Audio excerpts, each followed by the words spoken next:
alamin alladzi khalaqal mauta wal hayata liyabluwakum ayyukum ahsanu amala wa huwal azizul ghafur.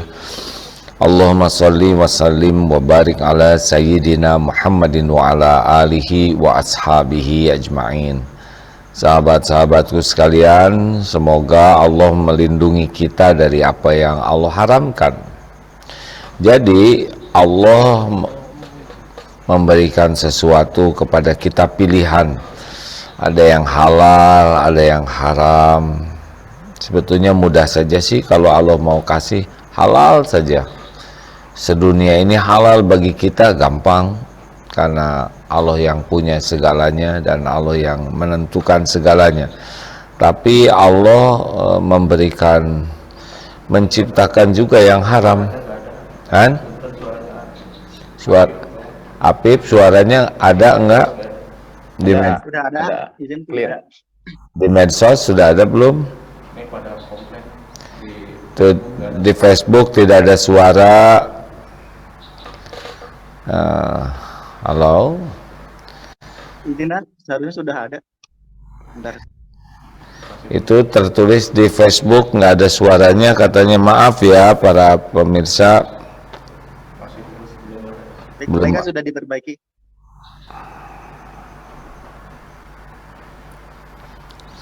Oke.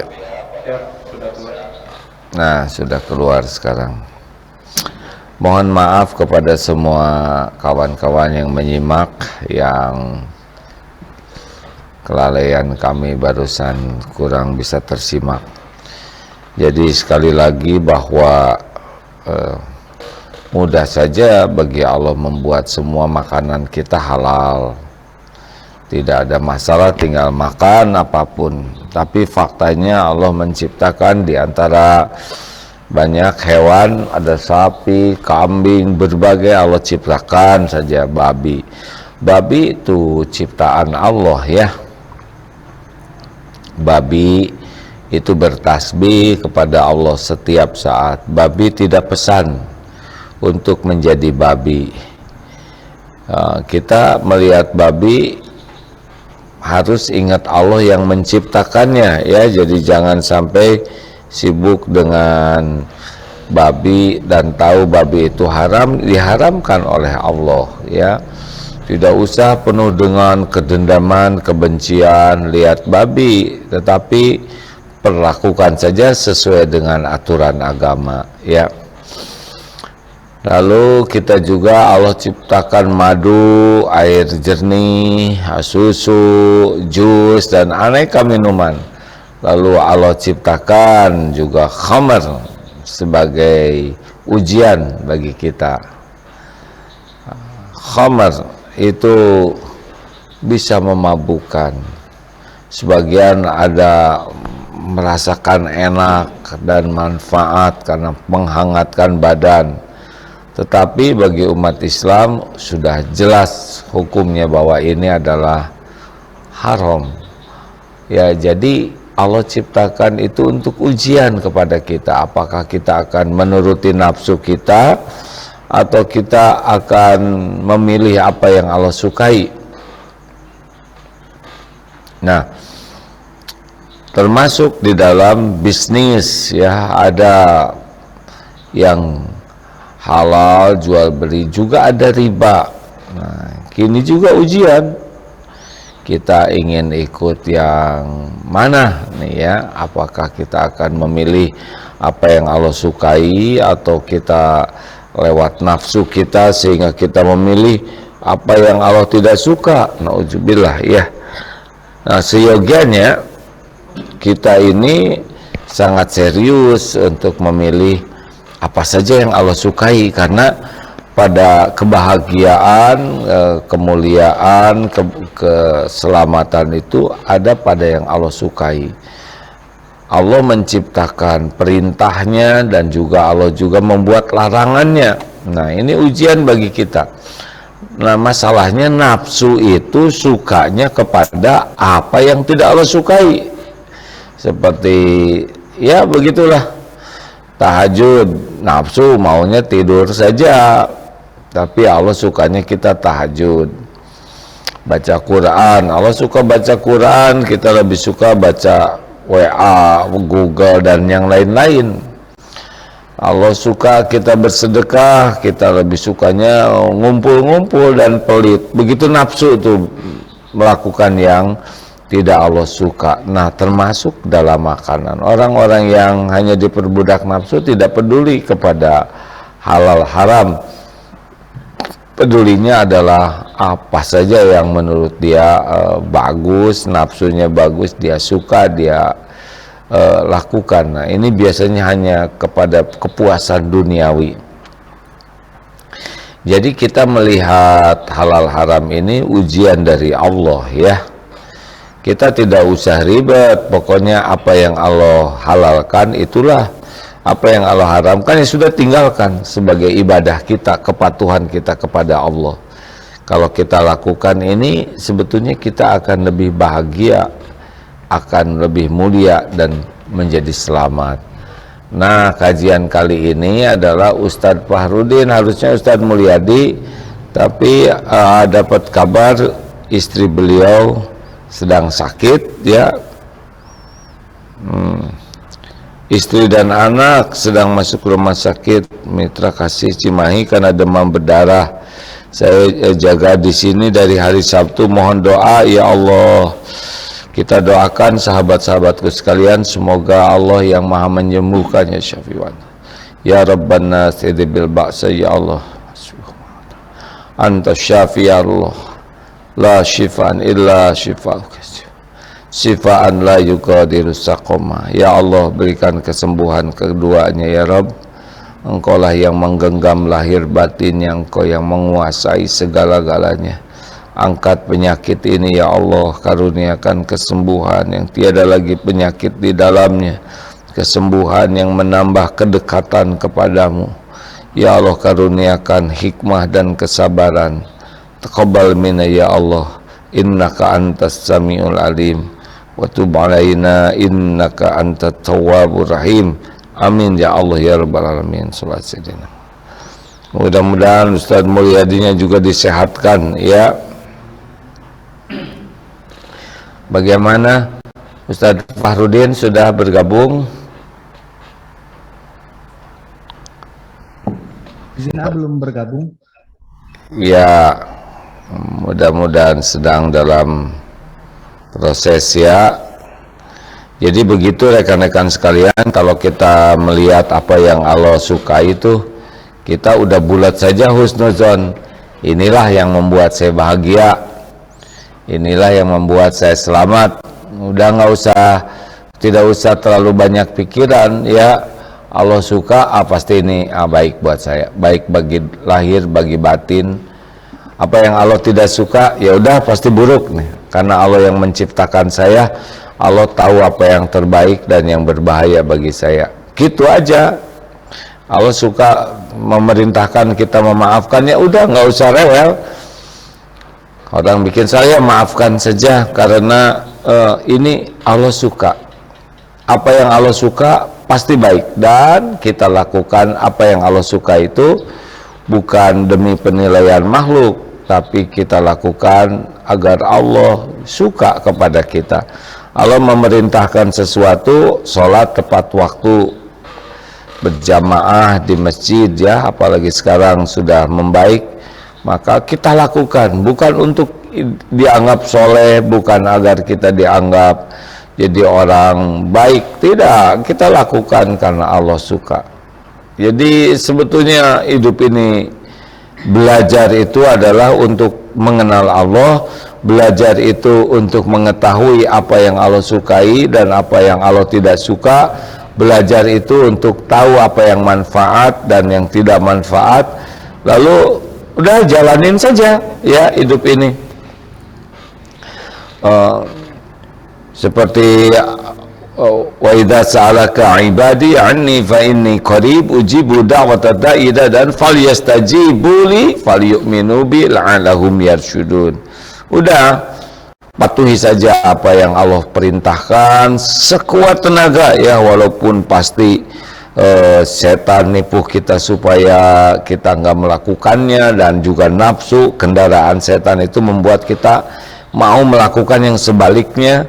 Lawan saja, memang di sana mujahadahnya, melawan, mengendalikan nafsu sehingga kita memilih apa yang Allah suka. Dan kalau kita melakukan apa yang Allah sukai dengan ikhlas, nah kita akan diberikan ketenangan. Allah menyaksikan apa yang kita lakukan setiap saat, ya. Allah memperhatikan apa yang kita perbuat. Tidak ada yang luput, tidak ada yang lepas dari pengawasan Allah. Wa huwa ma'akum aina ma kuntum wallahu bima ta'maluna basyir. Sibuk saja. Wah, sekarang bisnis kalau nggak pakai licik kita susah. Enggak, lurus saja, ya. Yang ngebagikan rezeki itu Allah. Kalau lagi dagang sholat tepat waktu, nanti saya tinggalin dagangannya. Yang nyuruh sholat tepat waktu itu Allah, yang ngebagikan rezeki itu Allah. Tidak mungkin lah, ya. Allah yang maha baik, ya. Kita patuh kepada perintahnya, kemudian Allah melakukan sesuatu yang tidak baik ke kita. Tapi memang kok jadi bisnis saya ini nggak sebanyak tetangga tuh yang dia nggak pakai tutup, buka terus. Rezeki itu tidak harus dalam bentuk uang saja, tapi rezeki bisa sholat itu rezeki yang sangat mahal. Orang sibuk dagang, pada waktu sholat kita bisa sholat, itu rezeki yang lebih bernilai daripada uang, ya. Uang berapapun kalau Allah mau ambil gampang, kasih sakit, ketipu, tabrakan dan sebagainya, bisa hilang tuh uang hasil jerih payah tuh, ya. Tapi kalau kita bisa ibadah, Masya Allah. Yeay, kemana ini Ustaz? Mana Pip? Izin Ustadznya sedang terkendala koneksi. Oh, terkendala koneksi, ya. Harus jelas, ya, supaya yang menanti rekan-rekan sekalian. Jadi harus ada lihat di hati kita tuh. Kalau Allah sudah melarang, nah kita kayak lihat harimau yang mau menerkam, seperti lihat ular berbisa yang mau mematuk, atau melihat ranjau yang bisa meledak. Udah, walaupun kita suka, tapi ini Allah nggak suka nih. Udah jauhilah, ya. Nggak usah bak bibu, karena mesti di sana itu ada keburukan yang akan merugikan kita. Tidaklah Allah melarang, kecuali dalam larangan itulah sebetulnya ada keselamatan bagi kita. Allah tidak ada, apa yang Allah perintahkan dan apa yang Allah larang bukan untuk kepentingan Allah, ya, tapi untuk kepentingan kita. Jadi kalau udah jujur, jangan licik, udah gitu aja. Jangan memakan yang haram, cari yang halal, udah patuhi saja. Jangan riba, udah patuhi saja. Pasti ada jalan keluar yang lain. Kalau kita mau serius, ada jalannya, ada jalannya. Kemarin kita dengar pinjol, ya, sedang musim pinjol. Waduh, itu ya, dapat kabar dari yang pinjam ke pinjol, memang dimudahkan pinjamnya, kemudian dia terjerat dan waduh repotnya, ya. Teman-temannya di WA, di telepon, sampai pontang-panting, malu, dan bunga berbunga sangat cepat, akibatnya depresi pinjol tuh. Gimana saya dalam keadaan sangat perlu uang, tidak ada lagi yang bisa ngasih pinjam. Kalau sangat darurat, tidak ada yang bisa ngasih pinjam, udah ambil air wudhu, sholat, dan betul-betul pasrahkan ke Allah. Ya Allah, tunjukkan harus bagaimana, ya Allah. Saya tidak mau kepinjol, saya tidak mau pinjam yang riba seperti ini, tolong ya Allah. Nah, pernahkah kita sholat dengan sungguh-sungguh minta tolong dan memasrahkan, dan Allah pasti melihat. Ya, dulu ada kejadian yang benar-benar bagi kejadian ini penting sekali, yaitu ada orang daerahnya daerah Bandung Selatan yang dia niat karena dia sangat perlu dan dia ada niat mencuri, tapi bukan mencuri, katanya pinjam dulu, tapi prosedurnya dia mau ngebuka kios, masalahnya ketiduran sehingga gagal ngebongkar kios tetangganya. Dan dia mimpinya itu datang ke Geger Kalong dulu ya. Nah beliau datang ya dengan segala kesulitannya, dan beberapa saat sebelum orang ini datang, ternyata ada bapak-bapak mau ngantor menitipkan zakat, dan Masya Allah ternyata zakat itu sesuai dengan keperluan orang tersebut. Nah ini diatur oleh Allah, karena memang ternyata dia minta tolong terus ke Allah, sholat ya, dan Allah memberikan petunjuknya untuk lewat berbagai cara. Tidak harus mirip seperti ini, tapi betapa mudah bagi Allah menolong bagi orang yang betul-betul yakin memasrahkan dirinya kepada Allah ya. Haqqat tawakkulih disebutnya juga, seandainya kamu bertawakal Allah ya kepada Allah haqqat tawakkuli, maka Allah akan memberi rizki sebagaimana memberi rizki burung yang terbang di pagi hari, terbang dalam keadaan lapar dan pulang dalam keadaan perutnya sudah kenyang. Mana Ustaz Fahrudin, sudah tersambung belum? Ini dalilnya, lau annakum kuntum tawakkaluna 'alallah, seandainya kalian sungguh-sungguh bertawakal kepada Allah haqqat tawakkuli, nah benar-benar yang tawakal yang betul-betul bulat, la ruziktum, maka Allah akan memberikan rezeki kama yarzaku toir, sebagaimana Allah memberikan rezeki kepada burung yang tagdun khimason, yang dia pergi dalam keadaan lapar dan kembali wataruhu bitonan, dan kembali dalam keadaan kenyang. Hadis riwayat Imam Ahmad, Tirmizi dan sebagainya, berkata ini hasan sahih. Jadi keyakinan kepada Allah, kepasrahan kepada Allah, lalu nanti dibimbing oleh Allah akan menyempurnakan ikhtiarnya, dan insya Allah Allah penuhi keperluannya ya. Baik Ustadz Fahrudin, itu pembukaan dari A sudah panjang lebar nih. Izin A belum ada Ustadz. Ada, tadi udah kelihatan Apip. Tapi namanya nggak ada A. Oh, tadi siapa dong? Ada, udah lihat. Sok, Ustad. Ada Ustad disingkat Papah, Pak Fahrudin ya. Panggilannya tuh Papah. Ustad, mana Ustad? Maaf nih hadirin ya. Sebetulnya bagian pembukaan saja nih.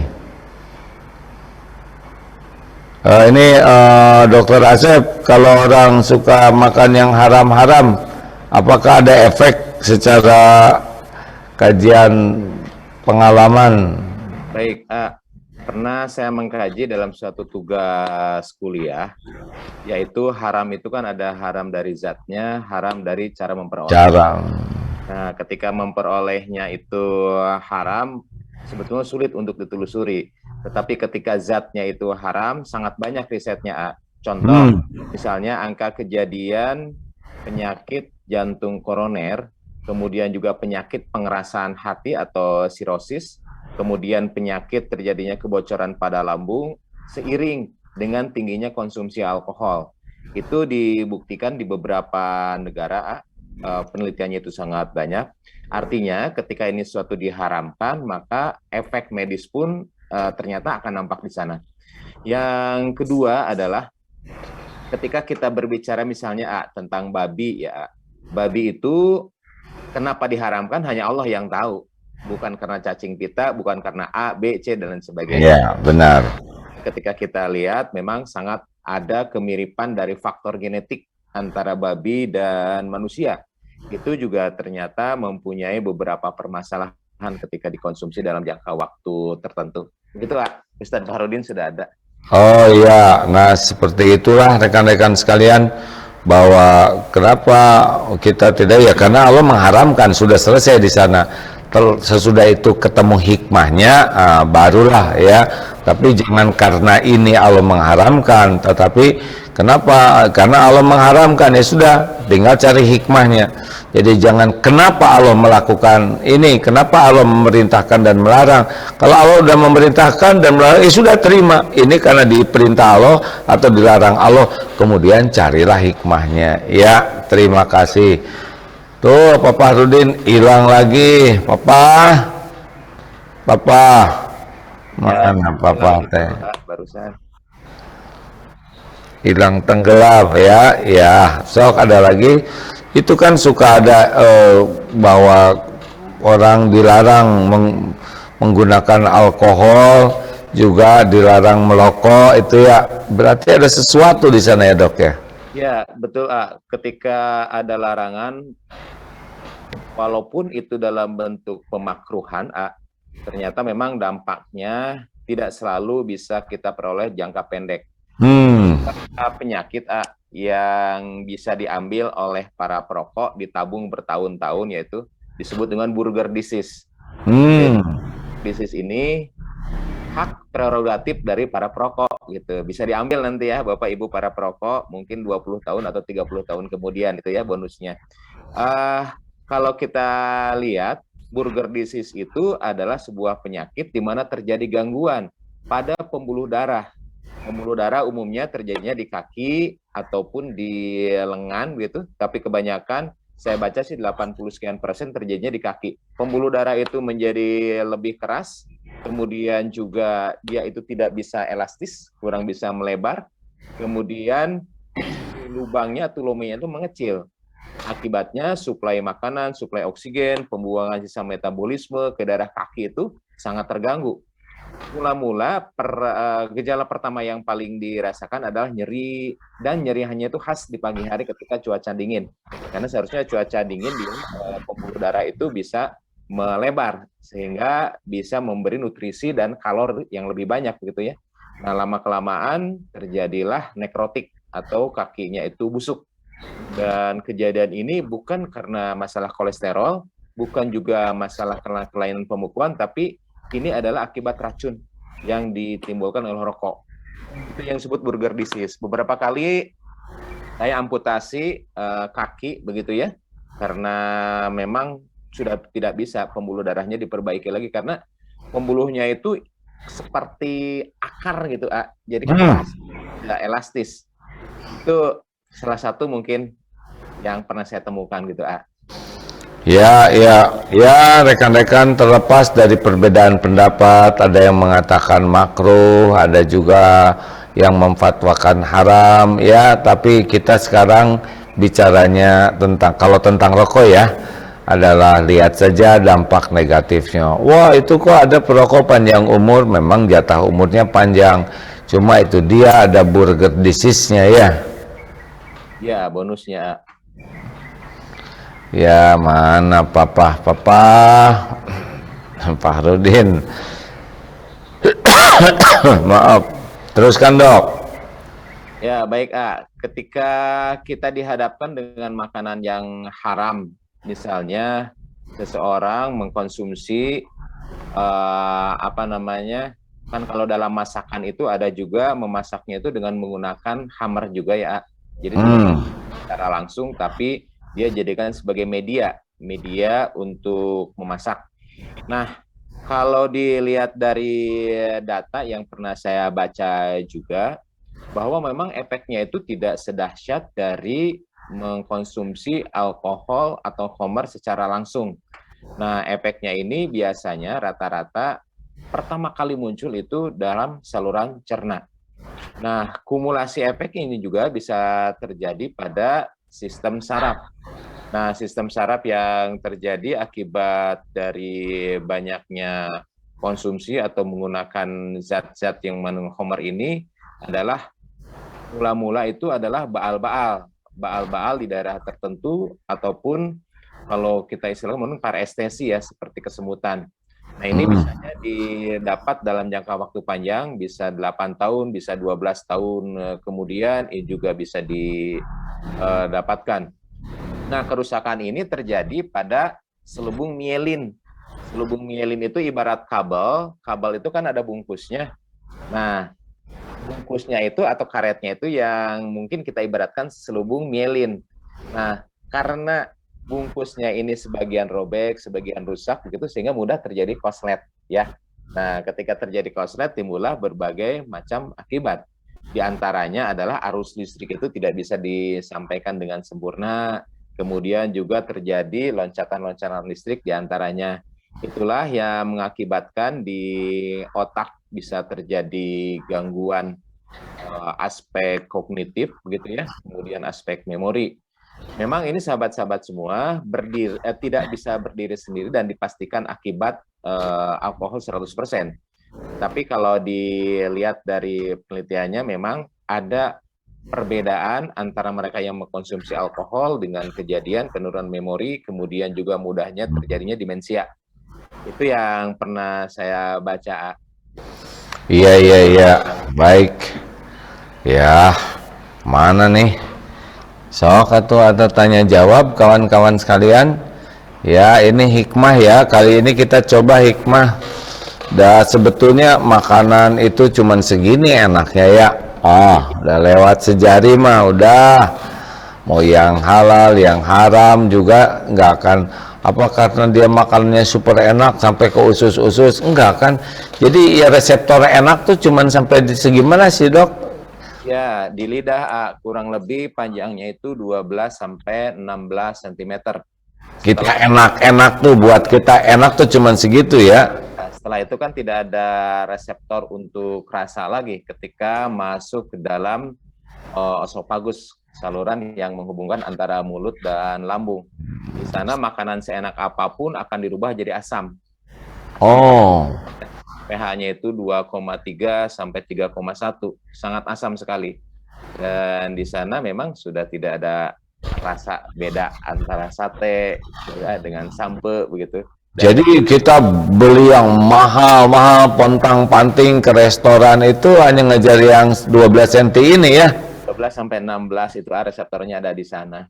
Coba segimana? Gini ya?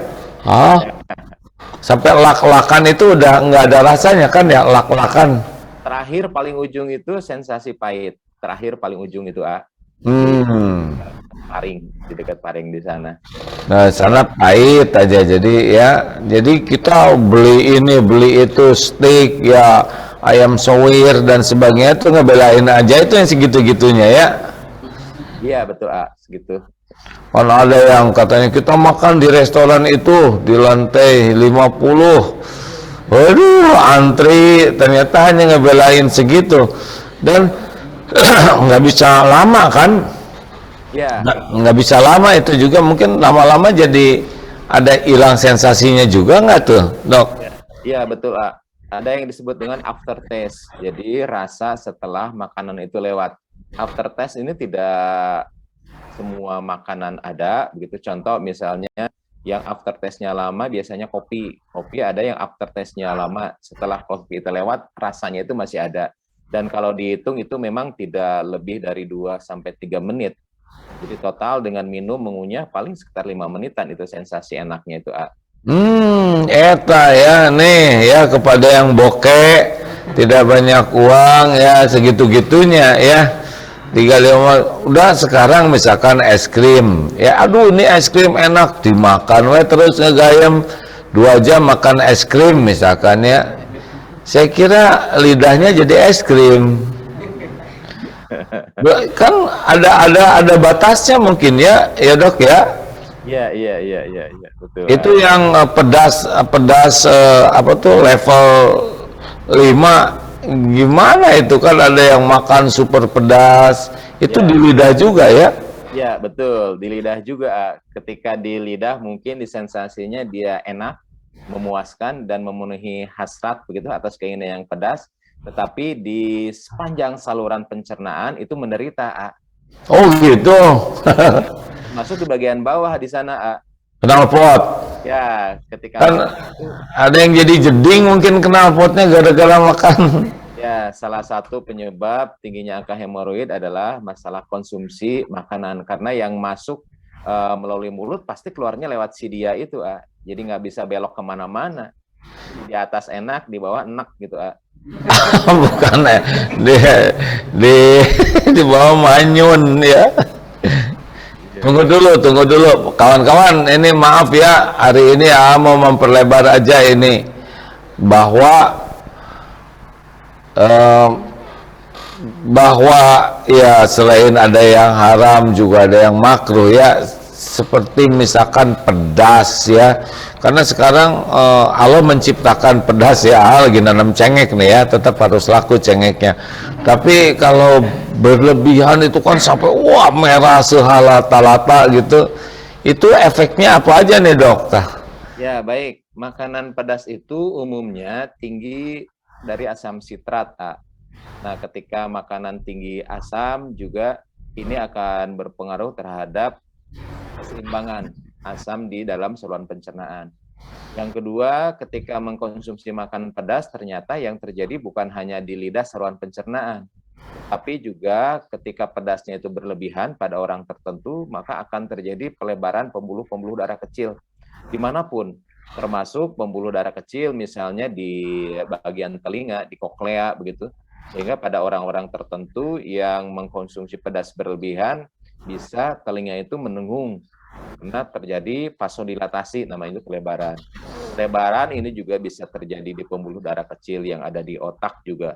Kadang-kadang memang bisa terjadi nyeri kepala, di antaranya itu, A.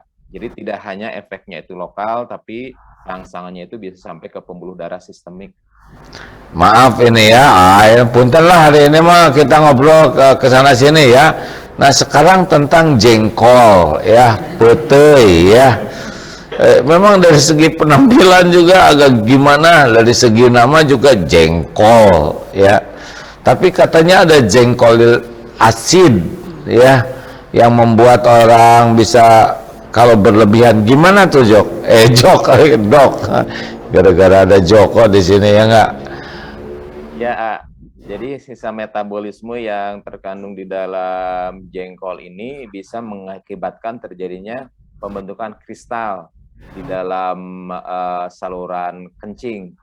Kristal itu mungkin diibaratkan seperti pecahan-pecahan kaca begitu, A. Nah, sehingga pada orang-orang tertentu yang dosisnya memang sensitif atau pada keadaan tertentu, misal daya tahan tubuhnya sedang bagus, maka akan terjadi pembentukan kristal di urin. Sedang lemah. Ya, Membentuk. gitu, A. Sehingga terbentuk kristal di dalam urin, ibarat pecahan-pecahan kaca. Nah, efeknya diantaranya adalah rasanya nyeri. Apa yang terjadi di dalam? Yang terjadi adalah ada beberapa kerusakan di kapsula Bowman namanya itu. Jadi kapsula Bowman itu adalah saringan atau mesin cuci yang ada di dalam ginjal. Memang sangat jarang terjadi, kalau bahasa Sunda kan jengkolen ya, sangat jarang terjadi, tetapi ini juga bisa mengakibatkan terjadinya gagal ginjal akut. Gagal ginjal akut ini memang sangat jarang terjadi pada kasus jengkol ini, tapi ini bisa terjadi. Itu diantaranya akan apa? Jadi gimana nih, makannya nggak boleh berlebihan ya? Ya, kalau dilihat kalau dalam obat itu kan ada margin of safety, jadi batas keamanan. Memang batas keamanan untuk makanan seperti jengkol, pete ini tidak bisa distandarkan dan berbeda tiap individu. Orang ya. Ya, Tapi yang menarik gini dok, kan enaknya tuh saya juga pernah makan jengkol ya. Waduh enaknya sedikit ya. Emang enak tuh, gak tau gimana ya jengkol tuh kok ada enaknya gitu ya. Di mana teh? Tapi udah ada asam uratnya juga kayaknya jengkol tuh ya. Ya, pada intinya setiap jaringan yang aktif membelah itu kadar urinnya itu tinggi. Seperti biji-bijian begitu, pucuk-pucukan. Nah, Urin itu akibat dari asam urat itu hasil metabolisme dari urin, A. Iya purin ya. Nah kan makannya mah cuman sebentar tapi udah enak tuh di warteg waktu itu tendang mulah lagi ya nggak. Aduh legit. Nah tuh besoknya teh asam urat meningkat dan seharian tuh bau jengkolnya itu yang bikin memalukan ya nggak. Pas lagi bertamu, waduh pusing gimana ini menghilangkan, sampai nyari kreolin, kadang-kadang itu apa sabun cair dikucek-kucek dulu supaya menghilangkan. Ini emang Allah menciptakan bau jengkol ini paten ya, enaknya beberapa menit aja dan beberapa senti, tapi deritanya bisa panjang lebar, bisa ngilangin wibawa. Duh kiai itu bau jengkol kan kurang ini bijaksana ya. So atau apalagi yang mau ditanyakan, ini papahnya nggak ada nih, Papa Rudin, ada kendala mungkin ya. Kita buka tanya jawab aja kalau gitu, Dok. Rekan-rekan silakan nih yang mau bertanya, ini khususnya efek yang haram, efek yang makruh terhadap kesehatan lahir dan batin ya, terhadap akhlak juga. Mumpung ada Dokter Asep yang memang banyak diberi ilmu tentang kesehatan ya. Oh, adakah pertanyaan? Ini yang di Zoom juga ini pada kalem begini, semuanya tenang, jernih.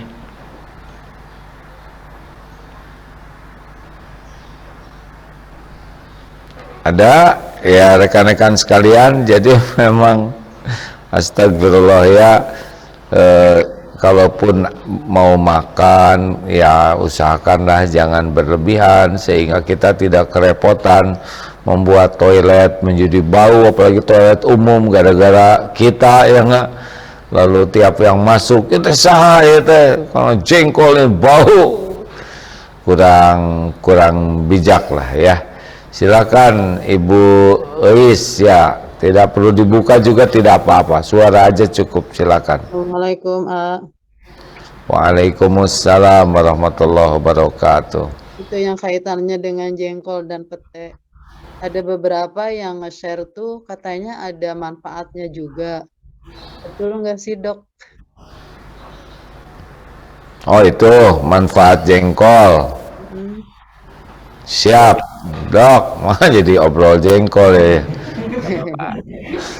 Baik, dalam satu jenis makanan, buah ataupun biji-bijian ataupun sayuran itu tidak hanya terkandung satu jenis unsur saja. Di sana juga ada unsur-unsur lain. Nah, ketika seseorang mengkonsumsi misal dari jengkol itu kan termasuk sayuran juga. Di sana juga ada likopeinnya juga, di sana juga ada kandungan asam fenoliknya juga ada di sana. Kemudian kalau dilihat dari substansinya di sana juga mungkin ada alkaloid yang terkandung. Nah, ketika kita menimbang antara manfaat dan mudorot, maka kita harus objektif. Sebetulnya zat-zat yang diperlukan tadi itu adakah di selain jengkol atau di selain pete begitu. Ketika ada alternatif lain, maka ketika kita tahu bahwa ada sesuatu yang memang kurang baik atau berbahaya di dalam makanan yang kita pilih ini, sebetulnya masih banyak makanan-makanan lain.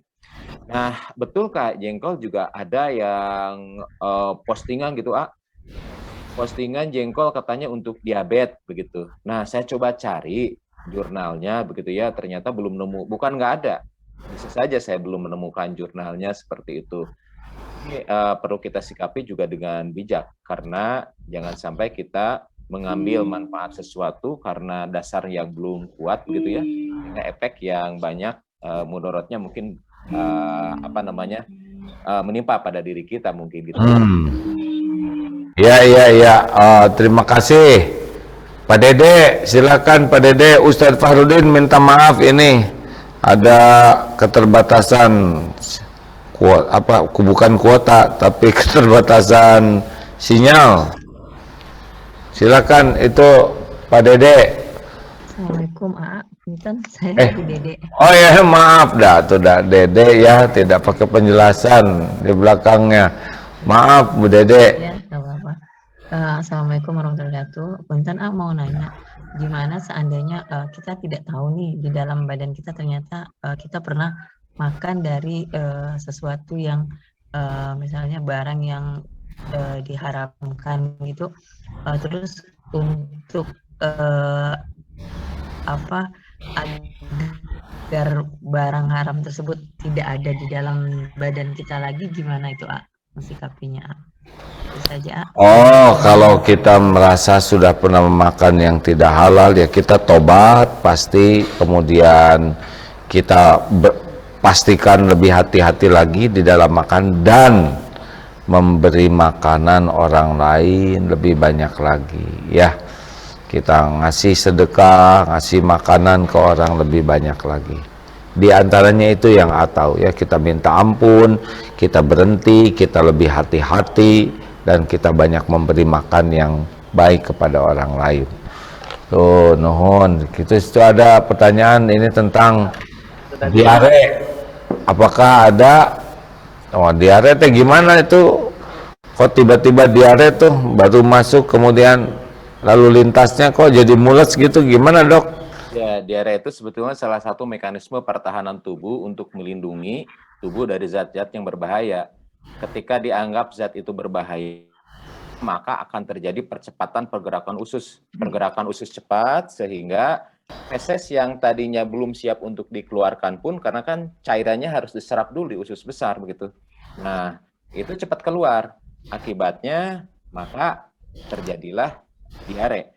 Zat-zat yang berbahaya itu bisa dari zat kimianya ataupun misalnya ada mikroorganisme, misalnya virus. Pada anak kecil biasanya yang paling banyak itu adalah rotavirus. Jadi bukan karena bakteri. Sehingga kalau lihat dari logika tersebut, maka yang harus dilakukan adalah bagaimana caranya agar cairan yang keluar itu bisa diganti minimal sama gitu. Jadi bukan buat untuk memampatkan diarenya, bukan. Yang paling penting adalah cairan diganti supaya apa? Supaya hal-hal yang sangat berbahaya bagi tubuh itu cepat keluar dan cairan itu tidak kehabisan. Oh, jadi ini penting nih dipahami nih. Jadi diare itu sebetulnya salah satu mekanisme pertahanan tubuh ketika tubuh ini kemasukan sesuatu yang dianggap bahaya, ya. Kemudian si usus ini bergerak cepat untuk segera dikeluarkan. Ya, betul. Ya. Nah, tapi ada batasannya nggak? Kita tahu kalau keluar terus kan jadi terjadi ngalempreh kalau dalam bahasa Sunda tuh ya. Kalau per definisi itu per 5 kali, jadi 5 kali dalam sehari, lebih dari 5 kali maka itu disebut diare. Nah, memang jenis ada diare osmotik, kemudian ada diare hiperperistaltik, ada diare yang akibat karena adanya toksik dan lain sebagainya. Tapi pada intinya solusi pertama adalah diare itu cairan, bukan obat untuk memampatkan untuk menghentikan. Ya, oralit itu ya. Di antaranya itu, minum garam oralit. Terus katanya kalau udah mules-mules gini minum aja daun jambu batu. Nah, kalau belum mampet juga jambunya aja sekalian supaya mampet. Enggak, batunya. Jadi daun jambu batu mengandung atapulugit namanya itu. Atapulugit ini salah satu fitofarmaka yang sekarang sudah diproduksi dalam bentuk pil, dan itu lebih alami dan lebih bisa diterima oleh tubuh. Karena atapulugit itu fungsinya dia akan membentuk massa feses begitu. Jadi kemana-mana nih. Pagi ini mah ngobrol karena diare, tapi menarik sekali karena kenapa ini ujuk-ujuk mules, kenapa ujuk-ujuk ke belakang gitu ya. Oh, rupanya itu bagian karunia Allah juga ya. Tapi kita ingin tahu batasannya 5 kali. Nah, antisipasinya banyak minum dan oralit. Bagus kalau gitu sedia oralit terus ya. Emang apa dampak kalau kekurangan minum terus, kekurangan cairan?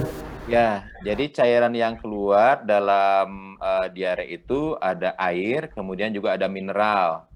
air yang keluar, kemudian mineral yang keluar, biasanya yang kurang itu natrium, kalium, kemudian klor gitu ya. Sehingga untuk menggantinya juga sama, kita perlu kalium, perlu natrium, kemudian juga perlu klor juga. Nah, efek yang terjadi jika tubuh kekurangan cairan seperti halnya tumbuhan itu tidak disiram, maka bisa layu. Nah, hal yang paling urgen pada diare ini adalah pada anak. Karena kalau anak, pada balita, diare itu bukan suatu hal yang sederhana.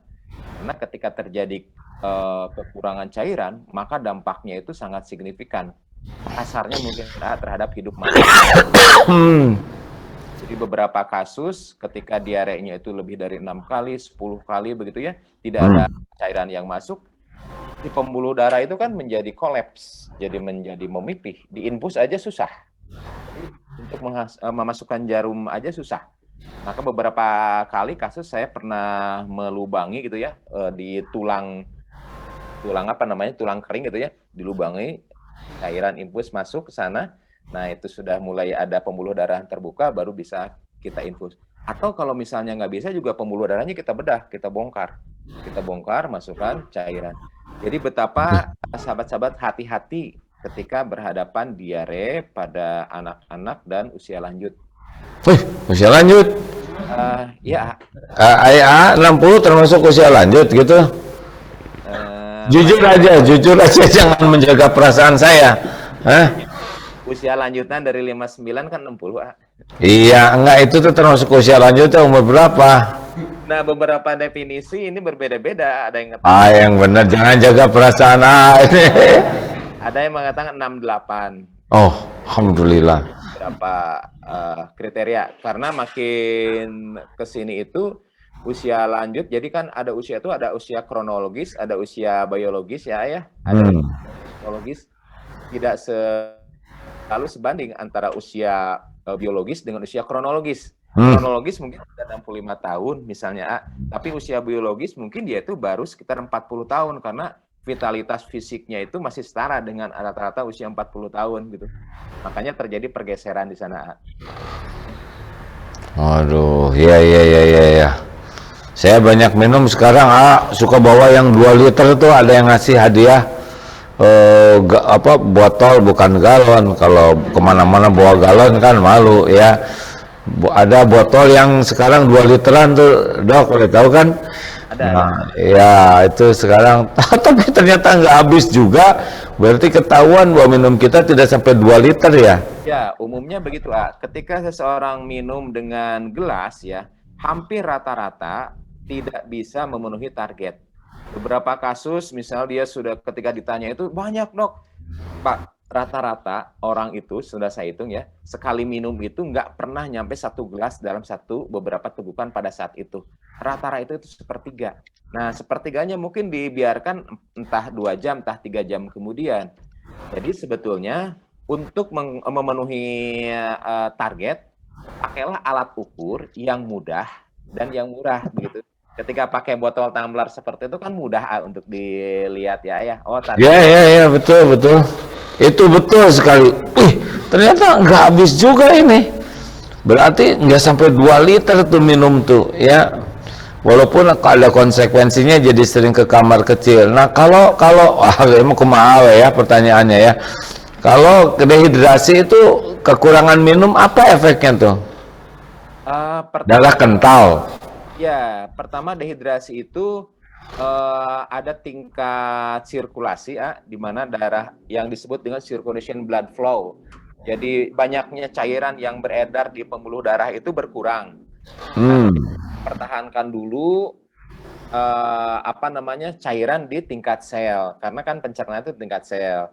Nah, ketika cairan itu berkurang, maka yang pertama kali dilakukan adalah peningkatan denyut nadi. Denyut nadi itu lebih meningkat, supaya si sel-sel di bagian tubuh itu kebagian darahnya. Itu yang pertama kali. Tekanan darah saat itu belum menurun. Nah, ketika dia masuk pada fase ketiga, jadi fase pertama tekanan darah, denyut nadi masih normal. Fase kedua itu denyut nadi mulai meningkat tuh. Jantung itu denyutnya mulai banyak. Kenapa? Karena cairnya sedikit, sedangkan nyampe biar banyak. Nah, pada fase ketiga baru terjadi penurunan tekanan darah. Nah, pada fase keempat, kemudian nadi melemah, kemudian tekanan darah juga menurun. Itu kurang lebih seperti itu, Pak, yang terjadi pada. Jadi lebih bahaya kurang air daripada kurang makan ya, Dok ya? Iya, Pak, betul, Pak. Karena itu yang para pelajar Thailand yang terjebak di dalam gua tuh yang fenomenal waktu itu, dia 10 hari ya hari ke-12 baru dapat suplai makan, nanti mereka pada hidup ya. Ya. Di dalam tubuh itu ada proses glikolisis dan ada proses gluconeogenesis namanya. Jadi ketika terjadi kekurangan energi, misal dalam hitungan jam, maka akan menghancurkan cadangan lemak. Kemudian cadangan glikogen dulu, cadangan glikogen yang ada di liver, yang ada di otot. Nah, kemudian hari kedua, ketiga itu mulai terjadi penghancuran cadangan-cadangan dari lemak, yaitu gluconeogenesis, dan pada hari keempat, ke-8, ke-12 begitu baru dari protein, dari otot-ototnya itu dikeluarkan menjadi gula, gluconeogenesis itu. Iya, tapi kalau kurang minum tahan berapa hari tuh? Kurang minum relatif, tapi rata-rata 4 sampai 6 hari itu sudah tidak bisa lagi dia sirkulasinya itu normal, Jadi kalau kurang makan bisa bertahan sampai sekian lama gitu, tapi kalau kurang minum hari sampai 20 hari juga 24 hari gitu masih bisa. Kalau kurang minum itu bisa 4 hari, 6 hari itu sudah sirkulasi sudah tidak ada. Sudah darah juga udah mengental mungkin ya. Iya. Nah, kalau kurang nafas berapa lama, Dok? Kurang nafas itu hanya butuh kita itu sekitar 4 sampai 8 menit, kalau pada orang yang tidak terlatih. Karena pada orang yang terlatih itu berbeda, misalnya pada penyelam gitu ya, pada penyelam. Kalau pada penyelam itu bisa nyampe 20 menit gitu tanpa napas, ada itu, bisa. Oh, ini yang normal-normal ya, model dokter gitu, berapa lama kalau dibekem? Kan pernah ya 10 menit, 12 menit, Wah, itu sampai meninggal kok lama sih? Kita kan 2 menit, semenit ya udah susah kan? Ada yang disebut dengan metabolisme anaerob. Tubuh itu bisa mempertahankan tanpa oksigen dengan mengadakan metabolisme anaerob namanya itu, Jadi walaupun nggak ada oksigen, dia tetap ada sebuah proses di tubuh ini, tidak langsung meninggal gitu ya syariatnya ya. Ya. Kawan-kawan, mohon maaf ini jadi yang muas-muasin diri dengan berbagai pertanyaan, tapi mudah-mudahan manfaat ya. Betapa mahalnya nafas ya kan, kita kalau makan aja, sepertinya kalau ketemu makan alhamdulillah, padahal minum harusnya lebih alhamdulillah lagi ya kan, karena minuman ternyata lebih berharga dari makanan, dan nafas itu alhamdulillah lagi. Tapi kurva kita jadi terbalik ya nggak, ketemu makan alhamdulillah, minum kurang alhamdulillah, nafas lebih kurang alhamdulillah. Padahal tingkat urgensinya, tingkat kepentingannya lebih dahsyat hidung, nafas. Ustadz Fahrudin untuk Papa, bagaimana Pak? Siap, Pak. Ya, ada kendala itu ya, kuota atau apa? Maaf nih ya, ada kendala sinyal nih, subhanallah. Iya, alhamdulillah lah, ala kulli hal ya. Waktunya tinggal 5 menit nih, ada kendala apa? Papa mau nanya apa nih? Kesehatan, jadi kesehatan sekarang nih. Kurang napas, kurang ini atau kurang apa? Ya, kalau kembali tadi terhadap mungkin Dokter Asep menyampaikan tinjauan riba dari sisi kesehatan. Kalau ini dari ilmu Allah ya, jelas yang pertama bahaya riba ini menjadi jalan harta apapun yang Allah amanahkan kepada kita jadi tidak berkah. Allah berfirman, yamhaqullaha riba wa yurbis shadaqah. Allah memusnahkan riba dan menyemburkan sedekah. Jadi kalau kita ingin berkah, ya harus banyak bersedekah dan jauhi dari riba itu sendiri, karena kadang-kadang tidak kita sadari kenapa kok kita misalkan berat untuk beribadah kepada Allah Subhanahu wa taala, ringan berbuat maksiat. Kita evaluasi, jangan-jangan ada makanan yang diharamkan oleh Allah, yang riba, yang masuk ke dalam tubuh kita, yang itulah yang menjadi jalan kita jadi jauh dari Allah, tidak ditolong oleh Allah, tidak dituntun oleh Allah, sehingga berat untuk melakukan amal soleh. Bahkan luar biasa ini kalau kita mengacu kepada Al-Quran di surat Al-Baqarah ayat 275, nanti kita akan bisa melihat di yaumul hisab orang yang dulu makan riba dan orang yang tidak makan riba. Alladzina ya'kuluna riba la yakumuna illa kama yakumul ladzi yatahabbatu syaiton minal masi. Jadi orang-orang yang memakan riba itu nanti di akhirat pada saat dibangkitkan itu dia akan bergerak, berjalan seperti berjalannya orang yang gila, seperti berjalannya orang yang sedang mabuk, Kak. Jadi kita bisa, yang jalannya sempoyongan seperti itu, itulah gambaran orang-orang yang dulu pada saat hidup di dunianya itu memakan makanan riba. Bahkan paling rendah itu menzinai ibunya sendiri. Naudzubillah. Nauzubillah, ya nauzubillah. Kayaknya harus ada waktu khusus nih. Waktunya tinggal 3 menit. Tadi mah iklan aja ya untuk bahasan Ustadz ke depan ya. Terima kasih Pak Faisal. Maaf nih waktunya kita hampir habis. Tetapi seperti yang diungkap dari awal bahwa Allah menciptakan yang halal, yang makruh, yang subhat, yang mubah, yang haram, itu adalah ujian bagi kita. Semakin kita ingin bahagia, mulia, selamat, maka fokus kita cari apa yang dihalalkan Allah dan berusahalah keras kita ke sana. Insya Allah Allah Maha menyaksikan apa yang kita perjuangkan dan akan diberikan hasil yang berkah insya Allah ya.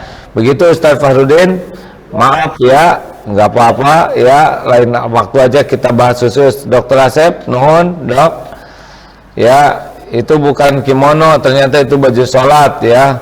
Banyak yang ya, karena seperti yang mau judo, ini teh mau karate, mau kimono, itu dokter dari mana ya, atau bisa baju renang ini. Terima kasih, kita tutup dengan doa akhir majlis. Subhanakallahumma wa bihamdik asyhadu alla ilaha illa anta astaghfiruka wa atubu ilaik. Assalamualaikum warahmatullahi wabarakatuh. Terima kasih Apip ya, nanti tinggal yang di Zoom sekarang. Tunaikan zakat, sedekah, wakaf, dan bantu sesama. Kini mudah. Bagi kamu yang ada di dalam atau luar negeri, caranya, buka browser, ketik dtpeduli.org/donasi, pilih jenis donasi, isi biodata diri, kemudian isi nominal. Pilih metode pembayarannya, ada via transfer bank, virtual account, e-wallet, scan kris via e-wallet, gerai atau minimarket, kartu debit, dan PayPal. Dapatkan notifikasi kode pembayarannya. Input kode pembayaran di channel pembayaran. Lalu kamu akan dapatkan notifikasi donasi sukses dari DT Peduli ke nomor HP kamu berupa WhatsApp dan SMS. Mudah, cepat, dan transparan kan? Ayo, segera lakukan donasi di dtpeduli.org/donasi.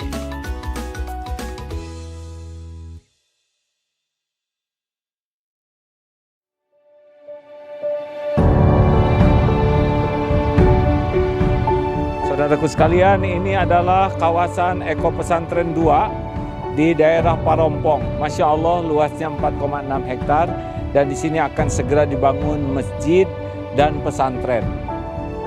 Islam sangat serius untuk menjaga kelestarian alam, rahmatan lil alamin.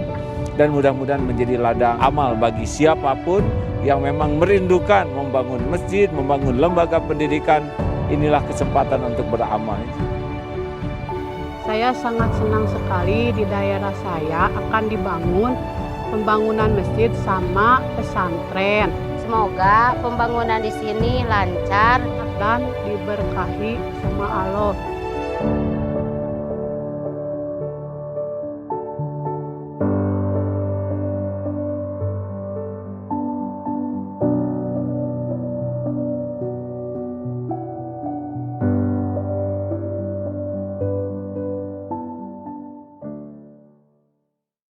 Ketua Yayasan Indonesia Mengaji menyampaikan 65% dari jumlah penduduk Indonesia beragama Islam tidak bisa membaca Al-Quran. Assalamualaikum warahmatullahi wabarakatuh. Data lewat Republika, 147,5 juta umat Islam di Indonesia belum bisa membaca Al-Quran atau buta huruf Quran. Departemen Agama mencanangkan minimal 5 juta mushaf diperlukan di Indonesia ini setiap 1 tahun. Dan DT Peduli sebagai tahap awal mencetak 20.000 mushaf untuk diwakafkan kepada masyarakat di pelosok negeri karena banyak masjid yang sudah rusak Qur'annya atau tidak punya Qur'an, dan ini ladang amal bagi kita semua. Ayo sahabat-sahabatku sekalian, kita menjadi orang yang berada di barisan paling awal dalam berwakaf mushaf Al-Quran untuk negeri bersama DT Peduli.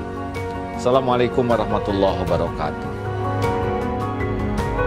Berwakaf Al-Quran ke pelosok negeri plus pelatihan membaca Al-Quran.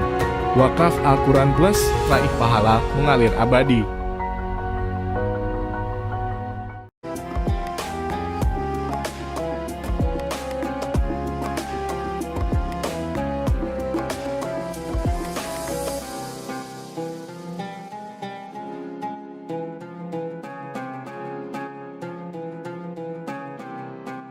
Jangan lupa, saya bilang sekalian, terus berlangganan di Darut Tauhid Official.